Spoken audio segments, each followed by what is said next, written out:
बीकानेर की high profile Mona Lisa murder mystery में करीब 2 साल बाद ही सही, लेकिन आरोपी कानून के शिकंजे में आया।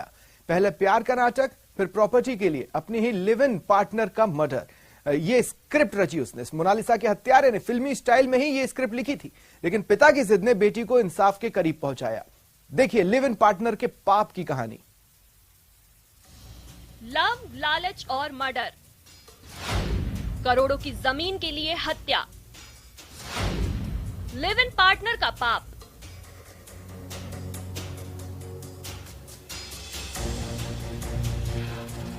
बीकानेर के चर्चित मोनालिसा हत्याकांड में पुलिस की कस्टडी में मौजूद यही वो शख्स है जिसने न सिर्फ खतरनाक तरीके से अपनी प्रेमिका की हत्या की, बल्कि अपना गुनाह छिपाने के लिए फिल्मी तरीके भी अपनाए।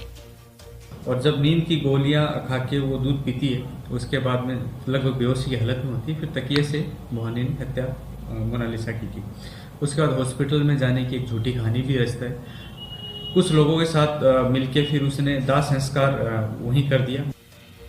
कहानी शुरू होती है साल 2019 में, जब भवानी सिंह ने मोनालिसा को अपने प्रेम जाल में फंसाया और 2020 में दोनों एक साथ लिव इन पार्टनर बनकर रहने लगे। भवानी को जब पता चला कि मोनालिसा ने जयपुर रोड की करोड़ों की जमीन का सौदा किया है, तो लालच में उसने पूरा षड्यंत्र रच डाला। जयपुर के फ्लैट में मोनालिसा का मर्डर कर भवानी ने अपने कुछ सहयोगियों की मदद से जयपुर में एक शमशान घाट में उसका अंतिम संस्कार भी कर दिया। मोनालिसा के पास में जो एग्रीमेंट के बाद में जो पैसे आए थे, भवानी की नजर उन पैसे पे थी। भवानी ने कई होटलों में पैसा इन्वेस्ट कर रखा था। और भवानी की जो मोडस ऑपरेंडी रही है वो ये है कि कुछ समय तक पैसा इन्वेस्ट करना, उस पर एक पोजीशन कायम करना और उसके बाद पोजीशन छोड़ने के नाम पे उन जगहों से वसूली करना। 5 फरवरी 2021 को भवानी ने मोनालिसा की हत्या की, लेकिन शातिर भवानी ने मोनालिसा की मौत कोरोना से होना बताया, जिस पर मोनालिसा के पिता को भरोसा नहीं हुआ। उसके पिता ने पुलिस महानिदेशक को पत्र लिखकर हत्या की आशंका जताई।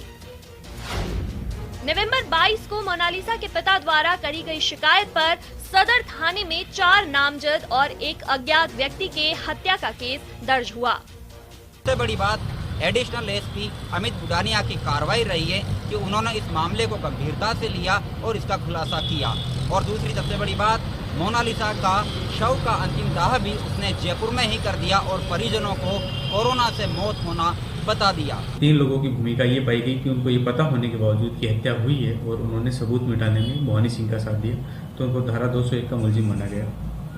इसके अलावा 2 लोगों को इस चीज का मुलजिम माना गया कि उन्होंने फर्जी डेथ सर्टिफिकेट बनाने में भवानी की मदद की। पुलिस ने आरोपी भवानी और मोनालिसा मर्डर में शामिल अन्य 6 सहयोगियों को भी जेल की सलाखों के पीछे पहुंचा दिया है। जब परिजनों को शक हुआ तो इस मामले में मर्डर की आशंका जताई गई, जिसके बाद पुलिस ने पूरी घटना का पटाक्षेप किया। बीकानेर से सहयोगी अलंकार गोस्वामी के साथ में मनीष दादीज, न्यूज़ 18 राजस्थान।